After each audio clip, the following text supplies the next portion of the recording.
My wife confessed her affair was with a loan shark who she gave our house to as collateral. I replied, "That's a problem." Then I reported him to the police. She was left frantically calling me from the station. I'm 42 male, an architect. My name is Eric. My life is built on precision, on plans, on understanding that a flawed foundation will bring the whole structure down. I thought my marriage of 15 years was built on solid ground. I was wrong. It happened 3 nights ago, a Tuesday. We were cleaning up after dinner, and my wife, Amy, 40, was just standing there staring at the wall. She'd been off for months, jumpy, secretive with her phone. I'd steeled myself for the usual confession, an affair, a messy emotional ordeal. I was prepared for that. I wasn't prepared for this. "Eric," she said, her voice thin, "I need to tell you something." I turned off the water. "I'm listening." "I had an affair," she choked out, tears welling. I just nodded, waiting. Her panic was too raw for simple infidelity. "It wasn't what you think. It was about money. I got into some trouble. I borrowed some money." "Okay," I said evenly. "From who?" "From a man. His name is Nicholas," she stammered. "He helps people." The euphemism hung in the air. Loan shark. "How much, Amy?" 50,000, she whispered, and then another 25 when I couldn't make the payments. 75 grand. Her boutique clothing business had been struggling, a fact she'd been artfully hiding for over a year.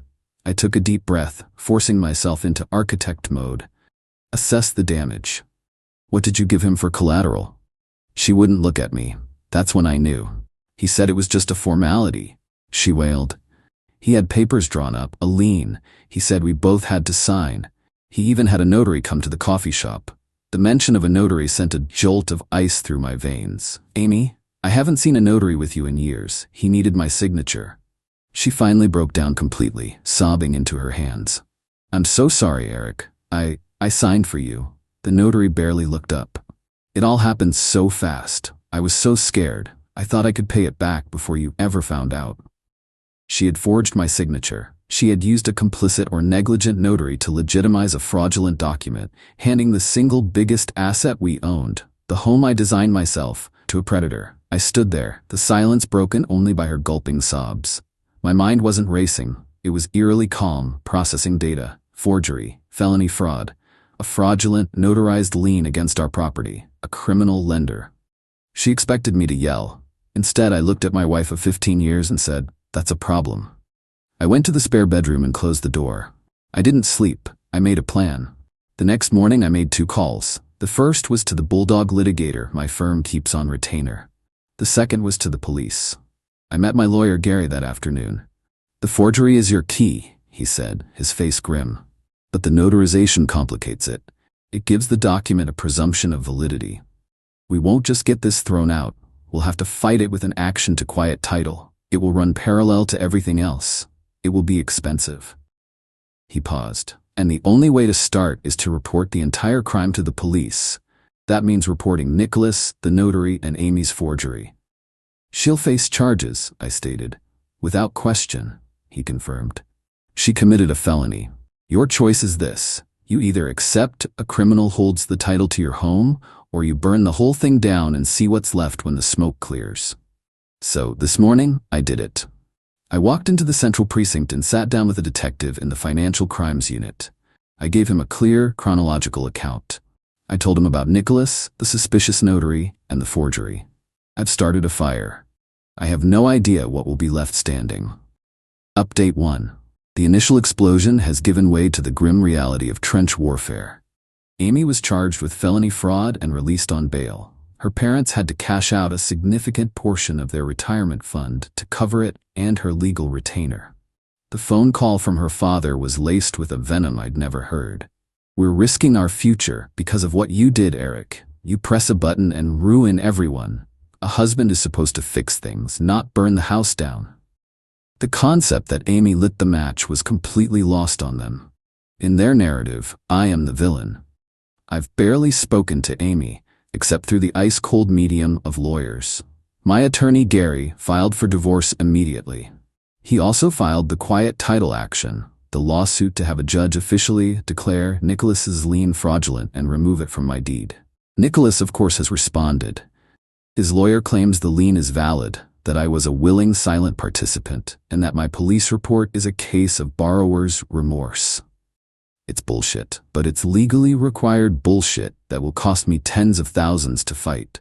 That fraudulent lien is still legally attached to my home, a cancerous growth I can't yet remove. The police investigation is moving at a glacial pace. The detective is methodical, but warns me that these cases are marathons. Nicholas is lawyered up and refusing to talk. The notary claims she doesn't remember the transaction, one of dozens she did that week. It's my word against a notarized document. The stress is immense. I'm not sleeping. Every creak of the floorboards sounds like an intruder.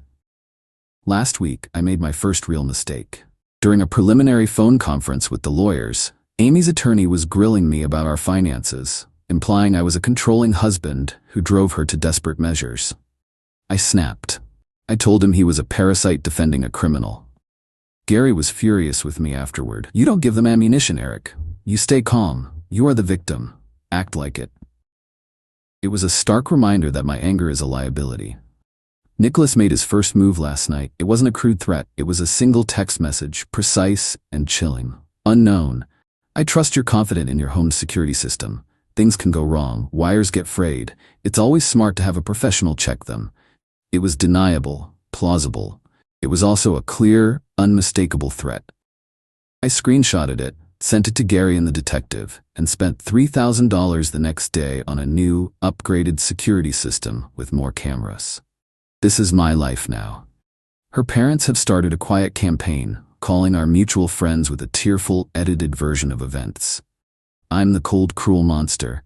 She's the desperate wife who made a small mistake. I've already had 2 awkward calls from friends offering unsolicited advice to be the bigger man. 1 month in, and nothing is resolved. The house is still in jeopardy. The divorce is shaping up to be a war, and a criminal is texting me veiled threats. I haven't just cleared a condemned site.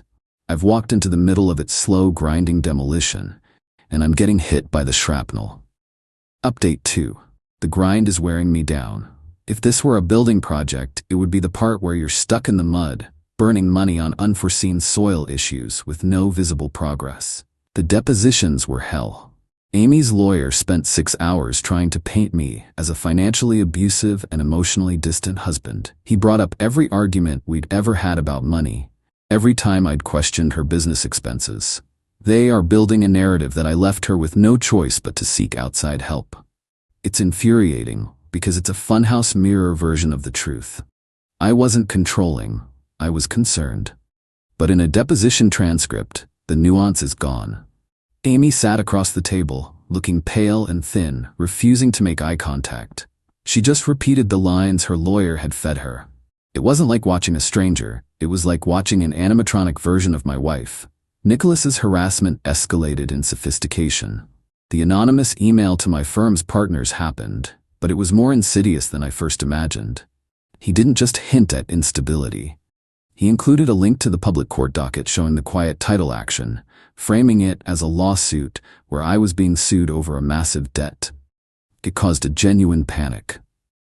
My partners stood by me, but only after our firm's legal department had several long, expensive meetings to wall themselves off from my personal legal entanglements. I'm still employed, but I can feel a new distance from my colleagues. I'm the guy with the drama. The real blow came last month. Nicholas, through his lawyer, filed a motion to force the sale of the house to satisfy the debt, pending the outcome of the quiet title action. It's a legal long shot, but the motion itself is a weapon. It forces me to spend money to fight it, and it creates a cloud of uncertainty. The hearing is in 2 months, and Gary says while we'll likely win, there's always a chance a judge could make a strange ruling. The stress is a constant, low-grade fever. I feel utterly alone. Our mutual friends have mostly fallen away, not wanting to take sides. My own family is supportive, but lives hundreds of miles away. The house is a mausoleum filled with ghosts of dinner parties and shared laughter. Some nights, the weight of it all is crushing. I sat in my car in the driveway for an hour last week, unable to go inside. I just leaned my head on the steering wheel, completely and utterly exhausted. This isn't a clean, strategic campaign. It's a war of attrition, and it's taking its toll. The detective called with a sliver of hope. They found another potential victim of Nicholas's, a small business owner who lost his van. But the man is terrified and reluctant to talk. For now, it's a dead end. The marathon continues, and I'm starting to wonder if I have the endurance to finish. Update 3: a year. A full year of my life consumed by this. The turning point came, but not in the way I expected. It wasn't a brilliant move on my part, but a classic case of the villain's hubris. The police finally got their break. The other victim, the one who lost his van, was facing his own financial ruin, and out of pure desperation decided to cooperate. Crucially, he had kept every piece of paper, every threatening text, and even had a recording of Nicholas explaining how the collateral process was just a formality.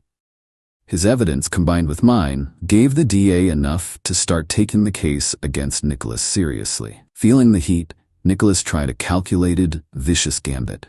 He didn't forge texts, he used the truth as a weapon.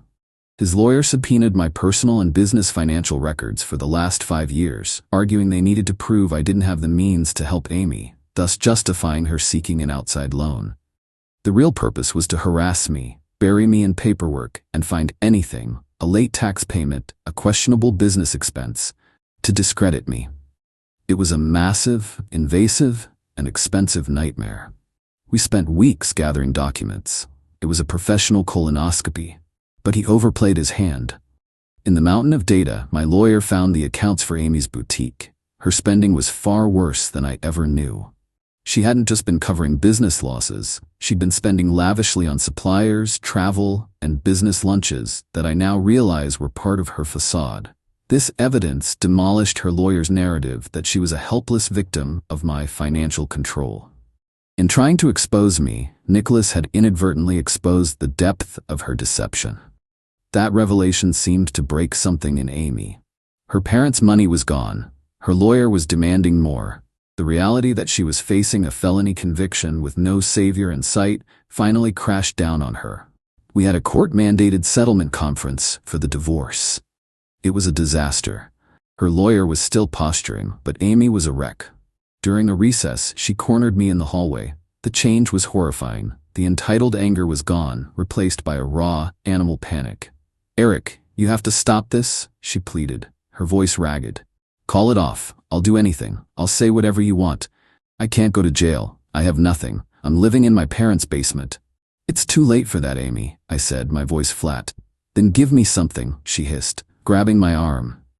"A house? Give me enough from the sale to start over. You owe me that.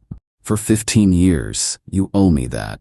It wasn't a request for forgiveness. It was the desperate shriek of a cornered animal, still believing the world owed her an escape route. I pulled my arm away and walked back into the conference room. The war isn't over, but the endgame is in sight. Nicholas's trial date is set. The evidence against him is strong. Our motion to dismiss his claim on the house is finally going before a judge next month, and Gary is confident. The divorce is the last piece. Her desperation has made her unpredictable, but it has also shattered her credibility. The foundation is cracked beyond repair, and all that's left is to negotiate the demolition. Final update. The war is over. I didn't win a glorious victory. I survived a siege. The last 7 months were a slow, methodical grind to the finish line. There was no single day of triumph, just a series of small, exhausting battles that finally led to peace. Nicholas, his trial was a 6-day affair. The testimony from me, the other victim, and a reluctant Amy painted a clear picture of a predatory lender who exploited desperate people. His lawyer tried to portray him as a legitimate high-risk lender, but the jury saw through it. He was found guilty. I had hoped for a decade-long sentence, a true end to his career. He got 5 years. With parole, he might be out in 3. It's not the justice I wanted, but it's the justice I got. I have to live with that. The house. 2 weeks after Nicholas's conviction, we finally had our day in court for the quiet title action. With Nicholas's criminal conviction as evidence, the judge ruled the lien was unequivocally fraudulent and ordered it expunged from the deed. After 18 months of it hanging over my head, the house was finally, legally, mine again. I didn't even celebrate. I went home, poured a glass of whiskey, and sat in the dark, feeling the absence of that crushing weight for the first time. The relief was so profound it felt like grief. Amy, faced with her own trial, she took the plea deal offered by the DA. In exchange for her testimony against Nicholas, she pleaded guilty to 1 count of felony fraud. She was sentenced to 5 years of probation and 1,000 hours of community service. She has a felony record that will shadow her for the rest of her life. The divorce. This was the last, ugliest battle. With the house secured, her only leverage was to drag me through a costly trial. We settled on the courthouse steps. The agreement was brutal but realistic. I kept the house, my car, and my entire pension. Our joint savings account had been drained by the first wave of legal fees. However, to avoid a trial, Gary advised me to make a one-time equalization payment of $15,000 drawn from my personal savings. It was galling. It felt like a reward for her behavior. But as Gary put it, do you want to pay her $15,000 to go away forever? Or do you want to pay me $50,000 to fight her in court and maybe get the same result? I wrote the check. It was the cost of freedom. Her last communication was a venomous email from a new address, accusing me of robbing her of her life and leaving her with nothing. It was filled with the same entitled rage, completely devoid of self-awareness. I deleted it without replying. I am 44 years old now. This ordeal has cost me nearly 2 years of my life, over $100,000 in legal fees and security upgrades, my marriage, and any remaining innocence I had about the world. I am not the same man who stood in his kitchen listening to a confession. That man was softer, more trusting. This one is cynical, wary, and tired. There was no satisfaction in watching Amy's downfall. There was only a grim sense of inevitability. She wasn't a monster. She was a profoundly weak person who made monstrous choices. I don't hate her. I feel nothing for her at all. Life is quiet. I've started reclaiming my space, both physically and mentally. I'm focusing on my work. I go for long walks. I'm starting to see friends again. The future isn't a bright, exciting vista. It's a quiet, empty plot of land. But the ground is stable. The title is clear, and for the first time in a very long time, I'm ready to consider the blueprints.